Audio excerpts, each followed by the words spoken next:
के साथ लंबी लड़ाई के लिए तैयार थे। ऑपरेशन सिंदूर के 1 साल बाद राजनाथ सिंह का खुलासा। रक्षा मंत्री राजनाथ सिंह ने खुलासा किया कि भारत ने ऑपरेशन सिंदूर को अपनी शर्तों पर स्वेच्छा से रोका था और पाकिस्तान के खिलाफ लंबी लड़ाई के लिए पूरी तरह तैयार था।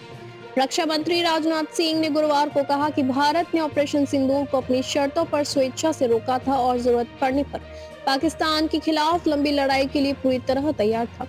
एएनआई नेशनल सिक्योरिटी समिट 2.0 में बोलते हुए उन्होंने पाकिस्तान को अंतर्राष्ट्रीय आतंकवाद का केंद्र बताया और कहा कि आतंकवाद की जड़ों को पूरी तरह खत्म करना जरूरी है। उन्होंने प्रधानमंत्री नरेंद्र मोदी की नेतृत्व क्षमता की तारीफ करते हुए कहा कि सरकार की जीरो टॉलरेंस नीति के तहत आतंकवाद को किसी भी हालत में बर्दाश्त नहीं किया जाएगा। रक्षा मंत्री ने कहा कि ऑपरेशन सिंदूर पहलगाम आतंकी हमले के जवाब में शुरू किया गया था और यह एक बड़ा मोड़ साबित हुआ।